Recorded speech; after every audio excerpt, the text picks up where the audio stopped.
জনাব তারেক রহমান,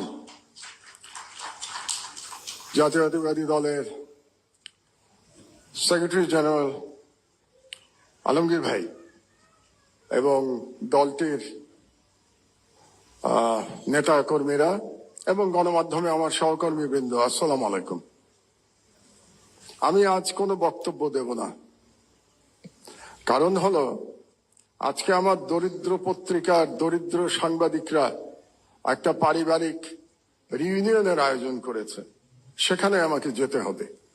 তো আমি অনেকগুলো সভায় দেখেছি যে আমাদের মধ্যে একটা অসৌজন্যমূলক ব্যাপার আছে, যে ব্যস্ত মানুষেরা বক্তৃতা দিয়ে চলে যান, অন্যের বক্তৃতা শোনেন না। এটা আমি মনে করি খুবই অসৌজন্যমূলক আচরণ। এই আচরণটা আমি করতে চাচ্ছি না আজকে। এই জন্য আজকে আমি কোনো বক্তব্য দেব না, শুধু কয়েকটা নাম উচ্চারণ করে দেব। সম্ভবত আমি না করলে এই নামগুলো আর কেউ এখানে উচ্চারণ করবে না। তো সেই নামগুলো উচ্চারণ করে আমার বক্তব্য আমি শেষ করে দেব। প্রথমে যে নামটি আমি উচ্চারণ করতে চাই, তিনি আমাদের গাজী ভাই, মরহুম গাজী ভাই রুহুল আমিন গাজী। তাকে ভুয়া মামলায়, ক্যান্সার আক্রান্ত গাজী ভাইকে ভুয়া মামলায় জেলখানায় রেখে বিনা চিকিৎসায় মৃত্যুর দিকে ঠেলে দেওয়া হয়েছে। আমাদের ম্যাডামের মতো, ম্যাডামকে যেমন বিনা চিকিৎসায় ভুয়া মামলায় মৃত্যুর দিকে ঠেলে দেওয়া হয়েছিল। দুর্ভাগ্যের বিষয় হলো আজকে যারা মিডিয়ার স্টল ওয়াটার এখানে বসে আছেন, তারা কেউ গাজী ভাইয়ের জন্য টু শব্দ উচ্চারণ করেন নাই। এটাই বাস্তবতা। 2 নম্বরে আমি নাম বলতে চাই আসাদ ভাইয়ের।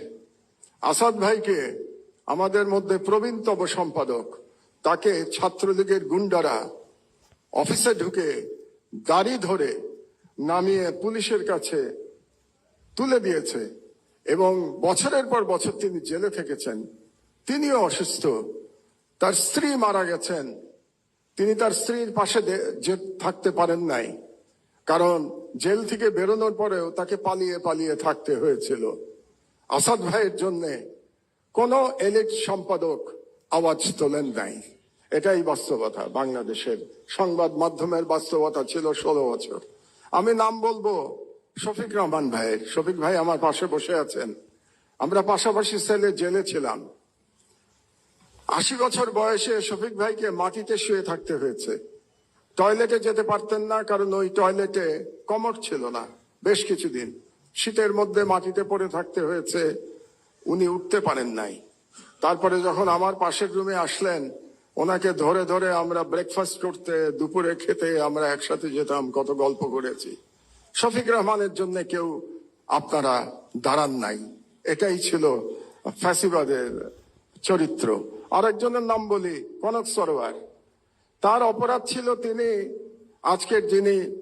আজকের প্রধান ব্যক্তি তারেক রহমান সাহেবের একটা বক্তৃতা তিনি লাইভ চালিয়েছিলেন।